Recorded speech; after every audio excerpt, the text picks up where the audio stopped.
Hello everyone and welcome to the Microsoft Security Updates Summary, where I will present a short synopsis of what was released today, August 13th, 2024.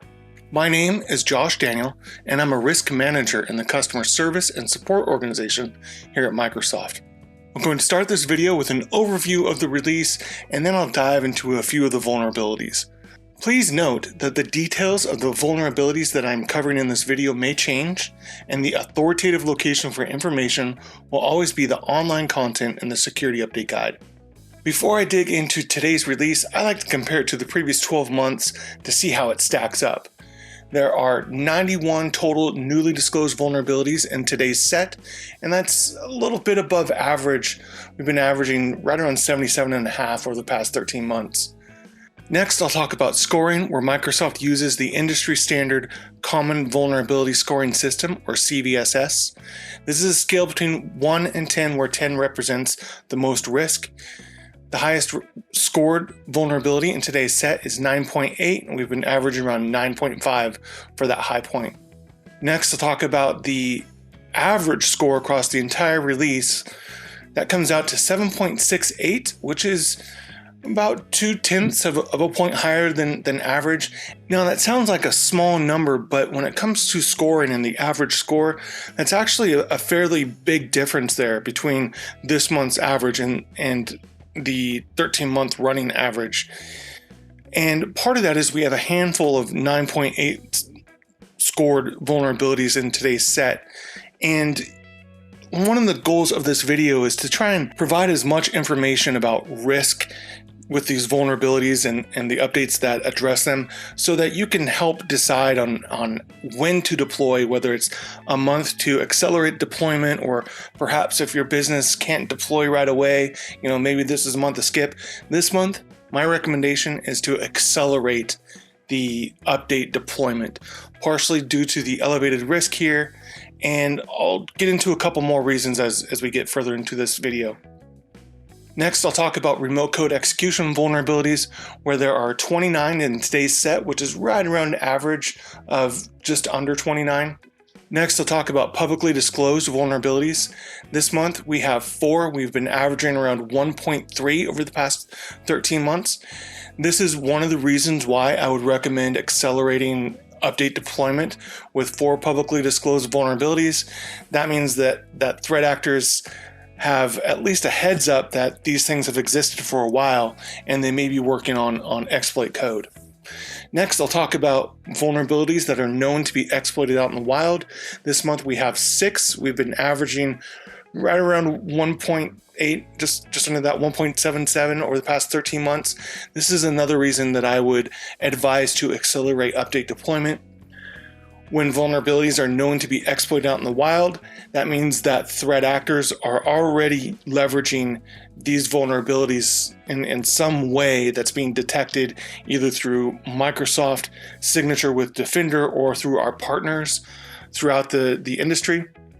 And so these represent a higher level of risk, and publicly disclosed and known to be exploited out in the wild, those don't hit the CVSS score. So not only do we have an average CVSS that's higher than average, but we also have more publicly disclosed vulnerabilities than average, more vulnerabilities that are known to be exploited at the time of release than average. And so those 3 things are the driving force of why I would recommend accelerating the update deployment if possible. Now let's take a look at the release overview slide.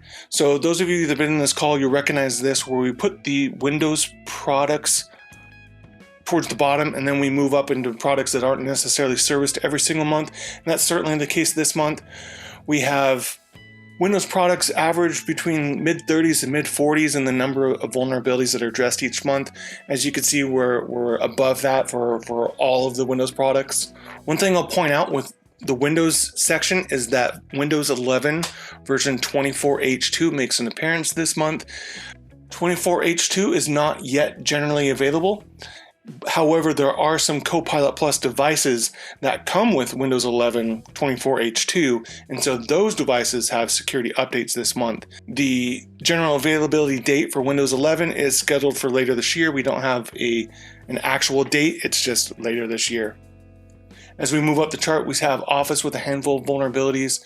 Azure has just a few vulnerabilities that require user interaction. And by Azure, I mean different products and services that are under the Azure umbrella. .NET has a couple vulnerabilities. Dynamics 365 and Microsoft Teams for iOS each have a vulnerability this month, and then rounding it out, Visual Studio has 2 vulnerabilities that are being addressed this month. So let's take a look at the first vulnerability that I will talk to. This is CVE 2024-38063. This is a critical remote code execution vulnerability in the TCP/IP stack. This is privately disclosed with no known exploits out in the wild. This has a base score of 9.8 on that scale of 10. The attack vector is over the network. The attack complexity is low. No privileges are required, but user interaction is not required. There is a mitigation for this, and that is that if IPv6 is disabled, that system is not vulnerable. So if you're unable to deploy a system, or you just generally don't have IPv6 in your environment, you don't have to worry about those systems with IPv6 disabled. There are no documented workarounds. As far as affected software, it is all versions of Windows that is in mainstream support, whether that's Windows 10 and 11 on desktop or Server 2016, 2019, or 2022. Next, I'll talk to CVE 2024-38199. This is an important remote code execution vulnerability in the line printer daemon. This one was publicly disclosed with no known exploits out in the wild. This has a base score of 9.8. The attack vector is over the network. The attack complexity is low. No privileges are required, and no user interaction is required.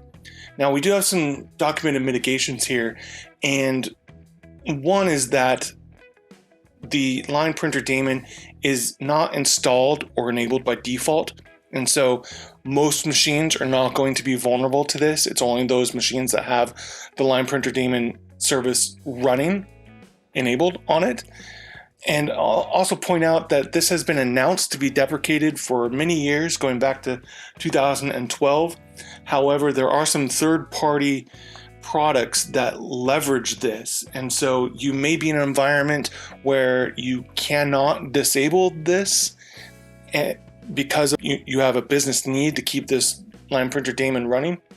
And so in those cases, we recommend installing the update as soon as possible so you don't have to worry about any of those mitigations that could potentially break what you're doing.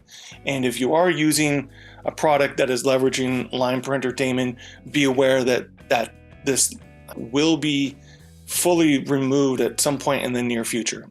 As I mentioned, it's been announced as deprecated for 12 years now, and for reasons beyond the scope of this call, it hasn't been fully deprecated, but that is going to happen soon. There are no documented workarounds. As far as the affected software, it's Windows 10 and 11 on the desktop side, as well as Server 2016, 2019, and 2022 on the server side. Next, I'll talk to CVE 2024-38106. This is an important elevation of privilege vulnerability in the kernel, the Windows kernel. This was privately disclosed to Microsoft, however, exploitation has been detected out in the wild. This has a base score of 7.0, so a little bit lower than on the CVSS scoring. However, that exploitation detected flag raises the risk of this vulnerability. The attack vector is local, the attack complexity is high, privileges required is low, and user interaction here is none. There are no documented mitigations or workarounds. And as far as affected software, it's all versions of Windows that are in mainstream support, whether that is Windows 10 or 11 on the desktop, or Server 2016, 2019, or 2022 on the server side. If you are a Microsoft Premier or Unified Support customer and you would like to attend the full briefing call where we cover more content and are available to answer questions, you can either work with your customer success account manager to sign you up, or you can sign yourself up in Services Hub. All right, that's all I have to talk about today. I want to thank you very much for joining me, and I will talk to you all next month. Thank you.